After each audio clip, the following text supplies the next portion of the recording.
Date है आज 18 मई 2022। First topic है कन्हेरी केव्स। केव्स का मतलब होता है गुफाएं, कन्हेरी की गुफाएं। ये प्रीलिम्स और GS paper 1 art and culture के लिए इंपॉर्टेंट है। रिसेंटली ये न्यूज में इसलिए है क्योंकि बहुत सारी यहाँ पे एमिनिटीज़ का इनॉग्रेशन किया गया। एमिनिटीज़ का मतलब है फैसिलिटी, फैसिलिटी बहुत सारी सुख सुविधाएं यहाँ पे उद्घाटन किया गया, कुछ यहाँ पे फैसिलिटी बनाई गई बुद्ध पूर्णिमा के उपलक्ष्य पे। बुद्ध पूर्णिमा 16 मई को थी। बुद्ध जो गौतम बुद्ध जी हैं उनका जन्मदिन था, उनकी जयंती थी। ये हैं कन्हेरी की गुफाएं। गुफाएं मतलब कुछ ज़मीन को या पहाड़ चट्टानों को खोद के काट के बनाई जाती हैं। ऐसे स्ट्रक्चर को गुफा बोलते हैं, केव्स बोलते हैं इंग्लिश में। कहाँ पे हैं ये कन्हेरी की केव्स, एक तो ये याद रखना है, और किस पीरियड में बनी है और कौन से धर्म के लिए ये फेमस है। सिर्फ 3 चीज़ जाननी है। मुंबई में ये सालसेटे एक आइलैंड है, वहाँ पे बनी हुई है संजय गांधी नेशनल पार्क के अंदर।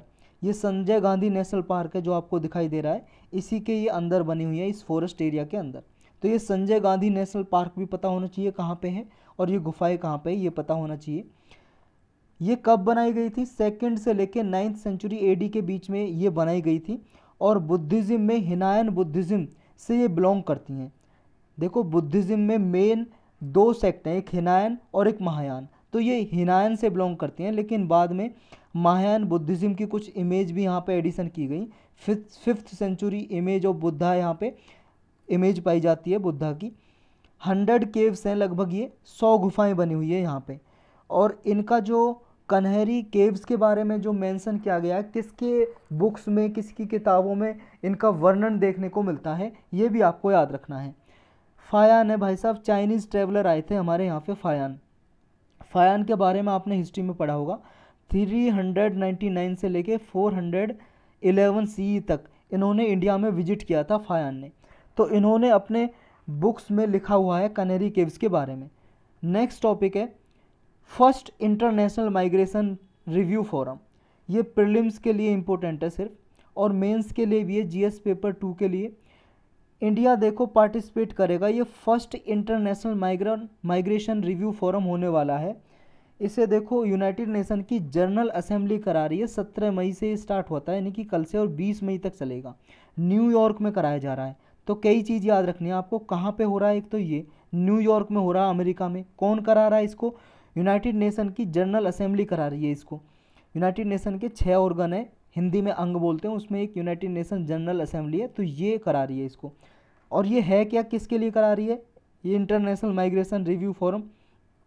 देखो ये पहली बार हो रहा है, इसलिए हो रहा है कि जो माइग्रेशन होती है, माइग्रेशन का मतलब पलायन बोलते हैं हिंदी में, पलायन, यानी कि एक प्लेस से दूसरे प्लेस पे लोग चले जाते हैं परमानेंटली या फिर टेम्पररी पीरियड के लिए। मान लो इंडिया से लोग चले गए यूएस से जॉब करने के लिए, तो पलायन हो गया, माइग्रेशन हो गया।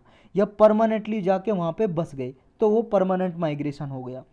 तो ये माइग्रेशन जो होती है, जो पीपल मान लो जॉब के लिए जा रहे हैं, या पढ़ने के लिए जा रहे हैं, या विजिट के लिए जा रहे हैं, घूमने फिरने के लिए टूरिस्ट की तरह, तो उनके अधिकारों का रक्षा करने के लिए ये फोरम कराया जा रहा है। क्योंकि कोविड-19 में ये देखा गया कि भाई साहब जो माइग्रेटेड पीपल थे उनको अपने देश वापस आने में बहुत परेशानी हुई थी।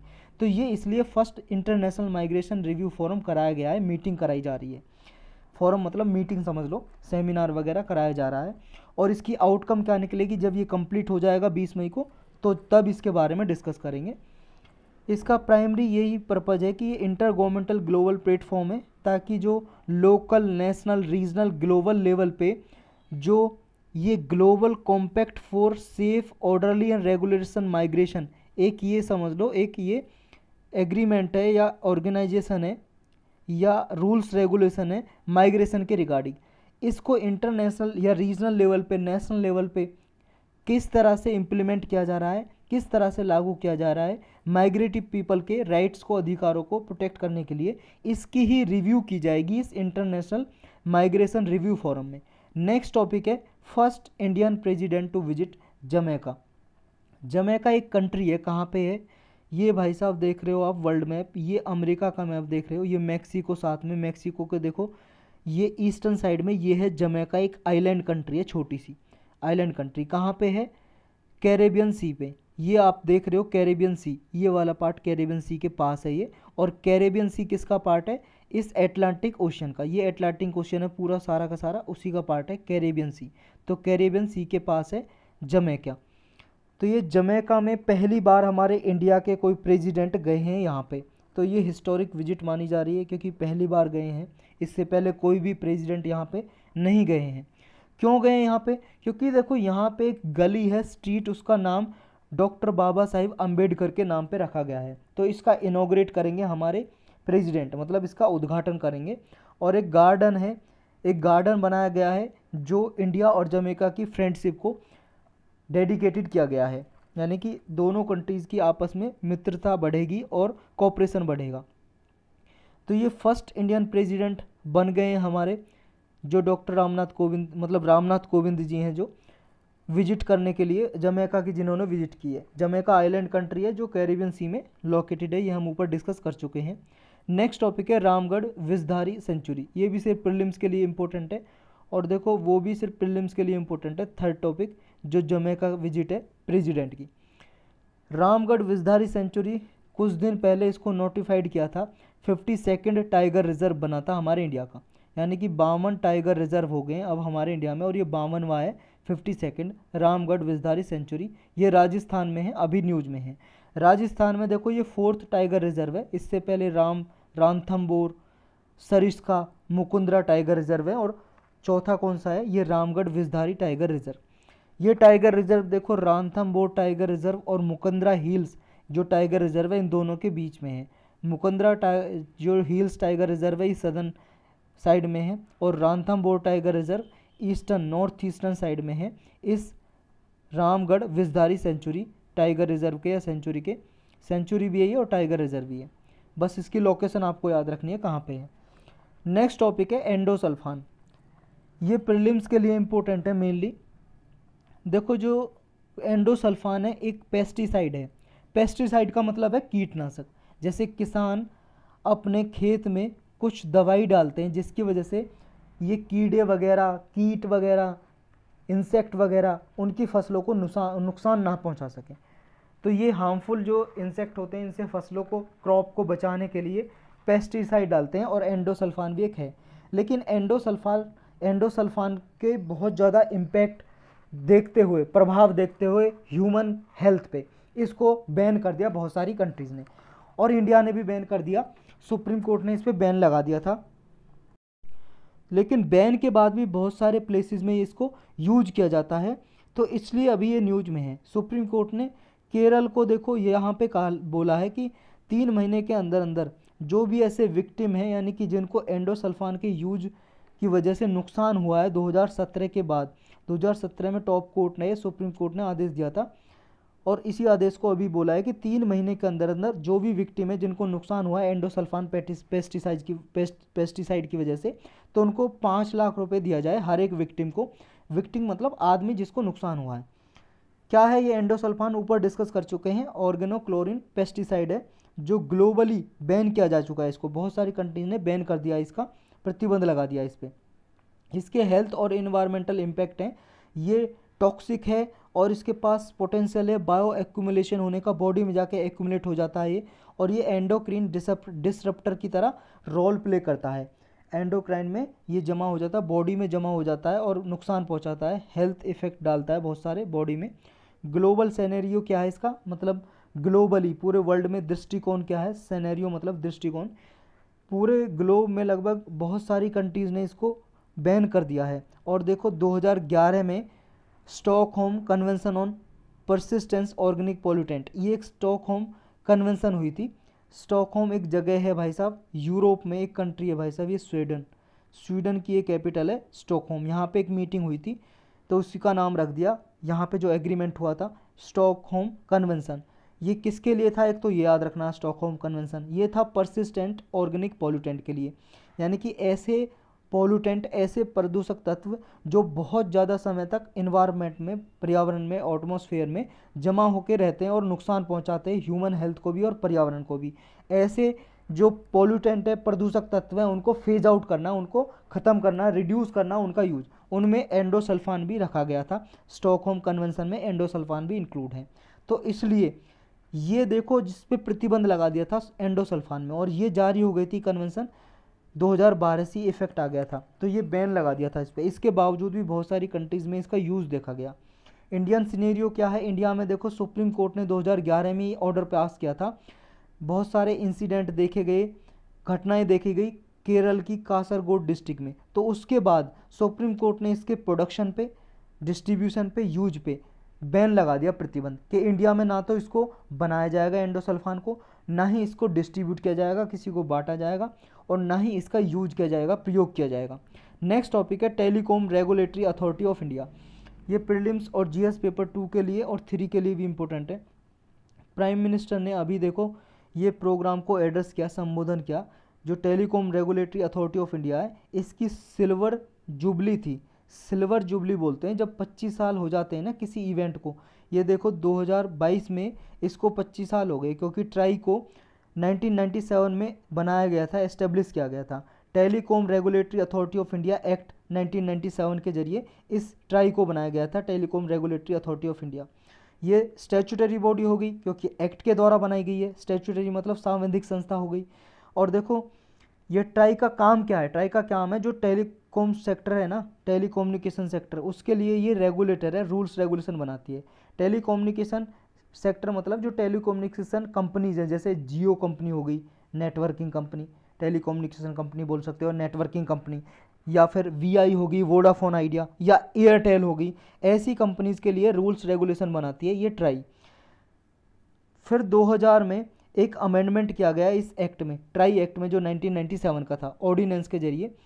इसमें देखो जो ट्राई के पास पहले जो एडजुडिकेटरी फंक्शन थे और डिस्प्यूट हो जाता था, विवाद हो जाता था, दो कंपनियों का कोई झगड़ा हो रहा है टेलीकॉम कंपनियों का, तो उनको निपटाने के लिए ट्राई काम करती थी, लेकिन इसकी ये पावर छीन ली अमेंडमेंट करके और एक अलग से बॉडी सेटअप कर दी, telecom dispute settlement and appellate tribunal. तो अब जब भी कोई टेलीकम्युनिकेशन कंपनी का डिस्प्यूट हो रहा है, मान लो जियो कंपनी और एयरटेल कंपनी का झगड़ा हो जाता है, तो अपना झगड़ा लेके जाएंगे डिस्प्यूट कहाँ पे, इस ट्राइब्यूनल के पास, कोर्ट की तरह काम करते हैं ये ट्राइब्यूनल। और 5G टेस्ट बेड भी यहाँ पे लॉन्च किया गया इस प्रोग्राम के अंदर प्राइम मिनिस्टर ने। 5G टेस्ट बेड ये है कि इसमें देखो टोटल 8 इंस्टीट्यूट कोलैबोरेट करेंगे, कोलैबोरेट का मतलब कोऑपरेट करेंगे, सहयोग करेंगे, जिनको लेड करेगा IIT Madras, Indian institute of technology Madras, इनको लेड करेगा। और किस लिए होगा ये 5G टेस्ट बेड, जैसा नाम से पता चल रहा है, जो 5G टेक्नोलॉजी है या नेक्स्ट जनरेशन टेक्नोलॉजी है, उनके सॉल्यूशन प्रॉब्लम के लिए ये काम करेगा, रिसर्च डेवलपमेंट करेगा 5G test bed. Next topic है places of worship special provision act 1991। ये प्रीलिम्स और जीएस पेपर 2 के लिए इंपॉर्टेंट है। ये एक एक्ट बना हुआ है कानून 1991 का, जैसे इसके नाम से पता चल रहा है। प्लेसेस ऑफ वर्शिप का मतलब पूजा स्थल, जहाँ पे पूजा अर्चना होती है चाहे किसी भी धर्म के, उनको प्रोटेक्ट करने के लिए ये एक्ट लाया गया था 1991 का। अभी न्यूज में क्यों है, अभी न्यूज में इसलिए है, वाराणसी एक जगह है, डिस्ट्रिक्ट है, कहाँ पे, यूपी में, वहाँ पे कोर्ट है वाराणसी में, सिविल कोर्ट, उसने ऑर्डर दिया कि जो ये एक मस्जिद है भाई साहब, ज्ञानवापी मॉस्क, ज्ञानवापी मॉस्क है, मस्जिद है, और यहाँ पे काशी विश्वनाथ टेम्पल ज्ञानवापी मॉस्क के नाम से जानते हैं, काशी विश्वनाथ का टेम्पल भी बना हुआ है इसी के पास। तो यहाँ पे एक देखो माँ श्रृंगार गौरी स्थल बना हुआ है, इसकी वीडियोग्राफिक सर्वे करने की बात कही वाराणसी के सिविल कोर्ट ने। वाराणसी के सिविल कोर्ट ने क्या कहा कि माँ श्रृंगार गौरी स्थल है, उसकी वीडियोग्राफी सर्वे करो, यानी कि इन्होंने इसलिए सर्वे कराई, जो ज्ञानवापी मॉस्क है यहाँ पे पहले मंदिर था, किसका मंदिर था नहीं था, उसकी सर्वे कराने के लिए बात कही गई। क्योंकि आपने देखा होगा डिस्प्यूट चल रहा है, और हमारे पूरे देश में ऐसा अभियान से चल गया है कि बहुत सारी मंदिर को गिराने के लिए बहुत सारे जो लोग हैं ऑर्थोडॉक्स हिंदूज़ वो डिमांड कर रहे हैं, तो वो इसके रिगार्डिंग ये केस आया है, तो सिविल कोर्ट ने कहा है। तो अब इसको चैलेंज किया गया वाराणसी के सिविल कोर्ट को, जो डिसीजन लिया था, इस सिविल कोर्ट के डिसीजन को चैलेंज किया है सुप्रीम कोर्ट में। सुप्रीम कोर्ट में याचिका डाली है, इसको चुनौती दी है। अब सुप्रीम कोर्ट में ये केस चला गया है। तो ये एक्ट क्या कहता है इसके बारे में जानेंगे। एक पहले तो ये देख लो, ज्ञानवापी मॉस्क ये है मस्जिद, ज्ञानवापी मस्जिद। सेक्शन 3 है जो इस एक्ट का, 1991 का जो एक्ट है, प्लेसेस ऑफ वर्शिप एक्ट। देखो इसके बारे में स्पेशल लेक्चर बना हुआ है, पॉलिटी की प्लेलिस्ट में आपको मिल जाएगा, या आर्ट एंड कल्चर की प्लेलिस्ट में होगा, मुझे याद नहीं है, इन दोनों में किसी में होगा प्लेसेस ऑफ वर्शिप एक्ट। ये कई बार न्यूज में रहा है, पहले भी रहा है, तो ये इंपॉर्टेंट है, एक बार देख लेना पूरा इस एक्ट के जो मेन प्रोविजन है। कई बार ऐसे एक्ट से क्वेश्चन पूछे जाते हैं, प्रीलिम्स में भी मेंस में भी, जिस बार न्यूज में रहते हैं जनरली चांसेस होते हैं कि वो पूछा जाता है। तो मेन प्रोविजन इसमें डिस्कस कर लेते हैं हम। सेक्शन 3 इस एक्ट का ये कहता है कि देखो, कोई भी ऐसा प्लेस है वर्शिप का, कोई भी ऐसी जगह है, उसका दूसरे प्लेस ऑफ वर्शिप में कन्वर्जन नहीं किया जा सकता। जैसे मान लो कोई मस्जिद बन रही है, मस्जिद को मंदिर में कन्वर्ट नहीं किया जा सकता सेक्शन 3 के अकॉर्डिंग, समझ गए। ना किसी गुरुद्वारे को चर्च में, गुरुद्वारे को मस्जिद में कन्वर्ट किया जा सकता है, जो जैसा बना हुआ है ऐसा ही रहेगा। और ना ही देखो, भले ही एक रिलीजन है, मान लो हिंदू रिलीजन है, हिंदू का एक टेम्पल बना हुआ है, भगवान विष्णु के फॉलोअर हैं, भगवान विष्णु का टेम्पल बना हुआ है, लेकिन यहाँ पे कुछ भगवान शिव को मानने वाले फॉलोअर हैं, वो कहें यहाँ पे पहले भगवान शिव का टेम्पल था, बाद में विष्णु का बनाया गया, इसे तोड़ के भगवान शिव का टेम्पल बनाओ, तो ऐसे भी नहीं कन्वर्ट होगा। यानी कि विद इन द रिलीजन भी और इंटर रिलीजन भी कोई प्लेसेस चेंज नहीं होगा, इसका सेक्शन 3 कहता है, प्लेसेस ऑफ वर्शिप एक्ट 1991। इसका सेक्शन 4 क्लाउज 1 ये कहता है कि जैसी स्थिति 15 अगस्त 1947 को किसी प्लेसेस ऑफ वर्शिप की थी, यानी कि कोई भी मंदिर, मस्जिद, गुरुद्वारा, चर्च, कोई भी ऐसा वर्शिप का प्लेस था जो जिस टाइम पे मान लो कोई मस्जिद बनी हुई है, मंदिर बना हुआ है, या फिर मान लो कोई आपका गुरुद्वारा बना हुआ है, चर्च बना हुआ है, 15 अगस्त 1947 को जो जैसा बना हुआ है वो ऐसा ही रहेगा, दूसरे धर्म के प्लेसेस में उसको कन्वर्ट नहीं किया जा सकता। ये सेक्शन 4 क्लाउज 1 में लिखा हुआ है। सेक्शन 4 क्लाउज 2 में ये लिखा हुआ है, देखो इसमें वो लागू नहीं होगा कि, क्योंकि देखो ये एक्ट पास किया गया 1991 में, अगर जो कोई पहले से 15 अगस्त 1947 से किसी का केस, मंदिर, मस्जिद, गुरुद्वारे, चर्च का केस ऑलरेडी कोर्ट के सामने पेंडिंग पड़ा हुआ है, तो वो केस इससे बाहर रहेंगे। बस ये है कि फ्रेश सूट और लीगल प्रोसीडिंग नहीं चलेगी, यानी कि सूट का मतलब है मुकदमा, कोई भी अलग से ताज़ा मुकदमा नहीं डाला जाएगा 1991 के एक्ट के लागू होने के बाद, कोई भी लीगल प्रोसीडिंग नहीं चलेगी। पहले से कोर्ट में चल रही है 15 अगस्त 1947 से, तो वो कोर्ट के सामने पेंडिंग है, तो वो चलता रहेगा, उसकी इसमें इंक्लूजन नहीं है। और इसमें यह भी है कि देखो कट ऑफ डेट जो रखी गई है, यानी कि 15 अगस्त 1947, तो इसमें देखो इन प्रोविज़न के हिसाब से जब से ये एक्ट स्टार्ट होगा, कमेंसमेंट होगा, कमेंसमेंट मतलब स्टार्ट होगा, तो जो केस प्रोसीडिंग पेंडिंग पड़ी हुई है तो उनका इस कट ऑफ डेट के बाद ना तो इंटर रिलीजियस और ना इंट्रा रिलीजियस, यानी कि जैसे में हमने ऊपर डिस्कस किया भगवान विष्णु और भगवान शिव के टेम्पल के बारे में, तो इंट्रा रिलीजियस मतलब एक धर्म के 2 सेक्ट हैं, तो उनके बीच में भी कॉन्फ्लिक्ट है, ना तो वो चेंज होगा और ना एक धर्म से दूसरे धर्म में भी कोई प्लेसेस ऑफ वर्शिप चेंज होगा, तो ये याद रखना आपको। लेकिन इसका जो सेक्शन 5 है, क्योंकि आपके दिमाग में आ रहा होगा कि जो बाबरी मस्जिद का केस चल रहा था, वो तो देखो भाई साहब अभी चेंज किया है कि अभी मंदिर बन रहा है वहाँ पे भगवान राम का, और मस्जिद बनाई गई है वहाँ पे 5 एकड़ ज़मीन देके, तो ये क्यों चेंज किया जा रहा है पहले वहाँ पे जब बाबरी मस्जिद बनी हुई थी?